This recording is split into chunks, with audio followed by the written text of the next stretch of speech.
Bonjour à toutes et à tous, j'espère que vous allez tous et toutes bien. On se retrouve aujourd'hui pour parler du comics House of M. Alors un comics qui, on m'a beaucoup hypé dessus. Bon, vous n'êtes pas sans savoir que il y a eu une précédente review où c'était Batman First Night que j'ai pas kiffé plus que ça parce qu'on me l'avait hypé. Mais j'avais dit que à la suite de la review de Batman First Night, il y avait un récit qui m'avait hypé, qu'on m'a dit que du bien. Et je n'ai pas adoré House of M, j'ai surkiffé House of M. Alors évidemment, on est, si je me trompe pas, niveau chronologie, parce que j'ai essayé de capter un petit peu, on est après Astonishing X-Men. J'espère ne pas me tromper. Mais peut-être que je me trompe. Évidemment, peut-être que je me trompe, j'en sais rien. En fait, je ne savais pas trop au niveau chronologie où on en était. Est-ce que ça se passe, et ça, aidez-moi si jamais vous le savez, est-ce que House of M se passe avant ou après, comment ça s'appelle, avant ou après Astonishing X-Men? Je ne sais pas du tout, mais j'étais pas perdu dans tous les cas. Donc voilà. Donc de quoi parle le récit? Alors le récit va parler de voilà Wanda qui va créer une sorte de sortilège de voilà pour justement que tous les mutants vivent en harmonie dans le monde, voilà, et que justement, t'es ce côté inverse où justement tous les humains, on va dire, humains, voilà, sont vus, ont la place des mutants et que les mutants aient la place des humains. Voilà, en grosso merdo. Et il faut savoir que j'ai été très surpris par le titre. Parce qu'en fait, faut savoir que pour moi, House of M, c'était vraiment le côté alors, tu sais, des fois, tu as beaucoup de récits qui, tu vas connaître le titre tout simplement parce que tu as une phrase dans le comics qui va t'aider. Notamment, lui, ce récit, tu as la phrase No More Mutant de Wanda. Tu vois, justement. Et là où c'était intelligent, c'est que, étant donné que moi je connaissais que cette phrase, bah, dès le début, ou quand tu as tout le côté avec les mutants sont à la place des humains, j'étais en mode, mais est-ce que je me suis pas gouré de titre? Tu vois? Alors, c'est réalisé par Bendis et dessiné par Coppel, hein, tout simplement. Et on a de tout simplement sublimes dessins. Voilà. De sublimes dessins. Franchement, alors oui, on a Quicksilver, on a plein de personnages. Voilà. Alors, en fait, je pense qu'en vérité, que c'est après Astonishing X-Men, parce que pour ceux qui ont lu le tome 1 ou ceux qui ont tout lu, tout simplement, Colossus est vivant. Donc, je pense que c'est juste après Astonishing X-Men, ou en tout cas peut-être durant le tome 2. Peut-être qu'en vrai, j'ai bien fait de lire House of M avant. Alors, on a aussi tout ce côté-là, les dessins toujours magnifiques. Et justement, j'aime bien qu'il y ait ce côté. Alors, ce qui me fait rire, moi, c'est que c'est Wolverine, tu vois, qui est vraiment le personnage un peu plus central du récit. Bon, après, c'est le premier qui est sur la couverture, vous allez me dire, donc c'est logique, à un moment donné. Mais j'aime bien que ce soit Wolverine qui soit le personnage principal, parce que Wolverine, je l'aime bien. Après, c'est pas le personnage que j'affectionne le plus, hein, évidemment. Mais franchement, c'est un personnage que j'aime bien, Wolverine. C'est même un personnage qui, je l'aime de plus en plus. Franchement, j'aime ce personnage de plus en plus. Et vraiment, j'aimerais en lire plus. Alors, dans Astonishing X-Men, il y est, ça c'est sûr. Et franchement, je l'aime bien. Franchement, c'est un personnage que je commence à affectionner de plus en plus. Alors, ne vous fiez pas vraiment à la couverture parce qu'il n'y a pas tous les personnages dessus, hein. Il n'y a pas de Gambit dessus. Il n'y a ni Hank Pym. She-Hulk, je suis pas sûr. Voilà. On n'a pas la guêpe, on n'a pas. Captain Marvel, je sais plus. Enfin bref. Et du coup, franchement, c'est un très bon titre. Voilà. On a tout le côté, justement, avec. Comment il s'appelle euh, bah, Étant donné que tu as tous les humains qui ont la place des mutants, tu vois, qui du coup sont vus comme la race inférieure, tu vois, un peu. Bon, voilà, bref. Euh, du coup, ils sont pris par cible par les mutants. Et c'est vraiment cool.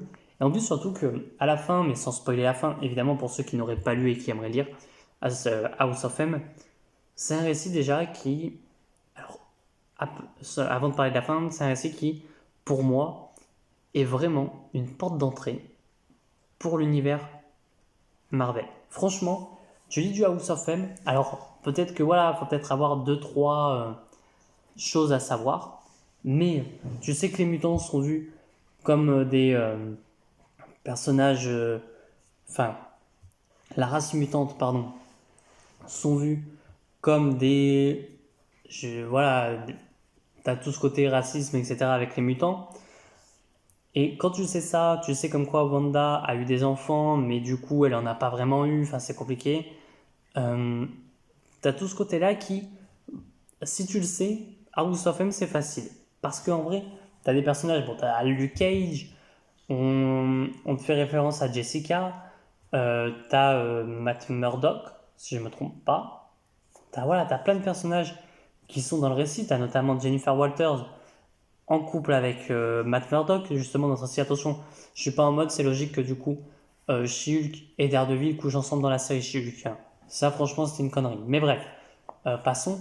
Mais sinon, franchement, c'est un récit qui est assez cool en plus. Du coup on a la création d'une mutante qui pour moi, alors c'est vrai que cette création de la mutante est assez drôle en soi. Parce que c'est vraiment la mutante qui, comme par hasard, c'est des choses. Je dirais pas quoi, je dirais pas plus, tu vois, pour éviter de spoiler, pardon.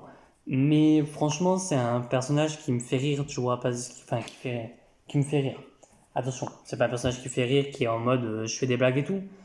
Mais ce personnage-là, c'est vraiment en mode euh, on ne savait pas ce qu'il fallait faire ensuite, donc on va utiliser ce personnage-là.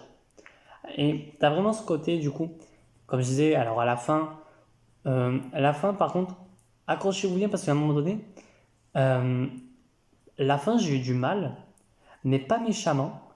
C'est qu'il a fallu vraiment que je me rappelle de beaucoup de choses pour capter que, ok, ça explique. Tu vois, c'est galère en fait à comprendre. C'est, ok, tu captes pourquoi, le pourquoi du comment, sauf que vu que c'est pas vraiment expliqué dans tout le récit, t'es en mode, ok, bon, c'est un petit peu compliqué, mais j'ai pas trop envie d'en spoiler. La fin, franchement, est cool hein, aussi, hein. Franchement, j'adore la fin, tu vois. Et est-ce que, et ça c'est une vraie question, est-ce que c'est du coup après House of M qu'il y a le Avengers versus X-Men? Ça, je pose la question. Si quelqu'un a la réponse, si jamais, hein. Parce que franchement, ça peut être cool de le lire du coup après. Alors, je crois que c'est pas non plus la meilleure des choses à faire, mais franchement, les X-Men devenant mes personnages un peu favoris de l'univers Marvel, j'irai pas sur tout le X-Men, hein, évidemment. Mais franchement, il y a des choses à faire dessus. Il y a des choses à voir, franchement. J'ai envie d'en apprendre un peu plus. Après, je me dis en plus avec le MCU qui débarque, qui, la prochaine phase, c'est la phase mutante. Il y a de fortes chances qu'on ait un Avengers vs X-Men. Bon, après Avengers, lesquels, mais bref, passons. Mais franchement, ouais, franchement, c'est un récit à lire, voilà. On a Emma Frost, c'est pour ça en fait, je pense. Euh, voilà, on a, en plus surtout que j'aime beaucoup. Alors, il y a un truc voilà, j'aime beaucoup, c'est le côté où justement, là, dans House of M, il faut le voir comme un univers alternatif.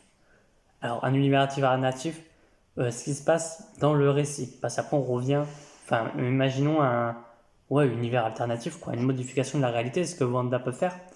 Et je crois que dans ce récit, on te dit comme quoi Wanda, euh, spoil pour ceux qui ne le savent pas, Wanda n'est pas une mutante, ni Quicksilver.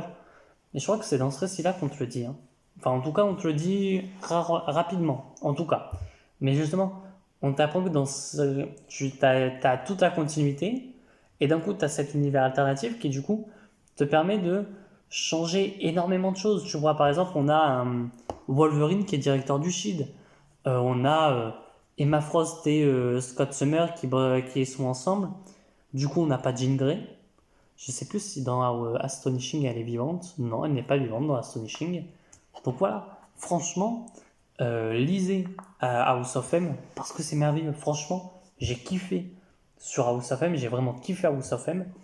Et c'est un récit qui, je pense, ne vieillit pas. Parce que c'est sorti en quelle année, House of M? Tac, tac, tac. En 2005. Donc, qui a bientôt 5 ans. Alors, tu sais que je vous dis 2005. Peut-être que c'est sorti fin 2005, tu vois. Enfin, j'en sais rien, mais qui a déjà bien 4 ans. Non, bah non. Qui a 20 ans. Déjà, je suis con. Qui a déjà bientôt 20 ans. Il ne vieillit pas. C'est pas un récit qui vieillit. Tu vois, tu as des récits qui peuvent vieillir. Notamment, par exemple, alors, c'est gros à dire, mais par exemple, un Crisis on Infinite Earth, peut-être dans, allez, 5-6 ans, est-ce qu'il sera pas déjà assez vieux, tu vois, enfin, bon, même si c'est une Bible. Bah, par exemple, le Green Arrow, Green Lantern, qui est très bon, mais qui, si tu le lis à cette époque-là, en te disant je vais lire du Green Arrow, il y a des choses qui, du coup, changent en fonction de l'année où ça se passe, tu vois. Par exemple, un Green Arrow, tu le vois, tu vas pas le lire là maintenant en mode, tiens, je vais me lire du Green Arrow récent. Là, Green Arrow, faut le mettre par exemple dans cette temporalité-là que tu as lu. Genre, c'est dans les années 60, 90, je sais plus, bref. Donc, à ce moment-là, il faut que tu le mettes dans cette année-là. Que là, franchement, tu peux te dire, c'est un récit passe-partout. Franchement, c'est un récit passe-partout. On a un Steve Rogers et j'ai bien aimé. En fait, à un moment donné, sans spoiler, t'as les X-Men, entre gros guillemets, enfin, t'as tout l'univers Marvel, un peu de membres de l'univers Marvel, qui, euh, faut savoir que Steve Rogers, du coup, lui, n'a jamais été emprisonné dans la glace. Ça a été Captain America, mais il n'a jamais été enfermé dans la glace, donc il est très très vieux. Et là, t'as ce côté-là où justement, t'as les X-Men, enfin, une équipe de l'univers Marvel qui va se dire on va pas avoir Captain America, il est trop vieux. Tu vois, genre ça, j'aime bien. Genre, ils auraient pu faire, tu sais, ils auraient pu faire un truc en mode, ils vont le voir et grâce à la magie du scénario, il redevient jeune, tu vois. Ils auraient pu tellement faire ça.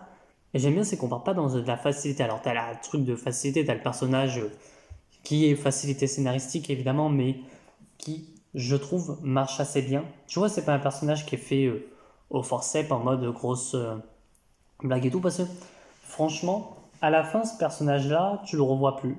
Voilà. Alors, ce qui me fait rire, ça, voilà, c'est que vraiment le personnage, je le connaissais, mais c'est pas en mode je l'avais déjà vu dans un comics ou quoi. C'est que faut savoir que sur le Discord de DeviantProd, en ce moment, il y a un petit tournoi X-Men, voilà, mutant, hein, on va dire, qui se fait, voilà. Et ce personnage-là, il était dans la liste peut-être la première liste dans le tournoi qui a gagné. Et quand je lis et que je le vois, j'étais en mode bah, je connais ce personnage. Tu vois, c'était vraiment en mode bah, ok, en fait, j'ai vu le personnage là sans vraiment le connaître, tu vois. Et ok, bah, je le connais en fait, tu vois. Je vais pas dire qui, tu vois, pas ça dès le début en fait, enfin, dès le début. Voilà, dès qu'on la voit, tu vois, c'est moins bien parce qu'on la voit dès le début, enfin quand tu as le changement d'univers, si je me trompe pas, on la voit rapidement.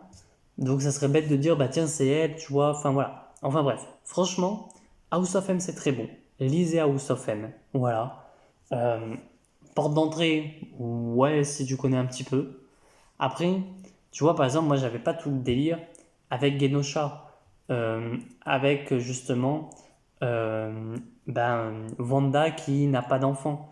Et ça, par contre, je sais comme quoi il va y avoir les Young Avengers en novembre qui sortent en comics, hein, en format pocket, bah, que je vais acheter. Parce que c'est les Young Avengers que j'ai envie d'en lire.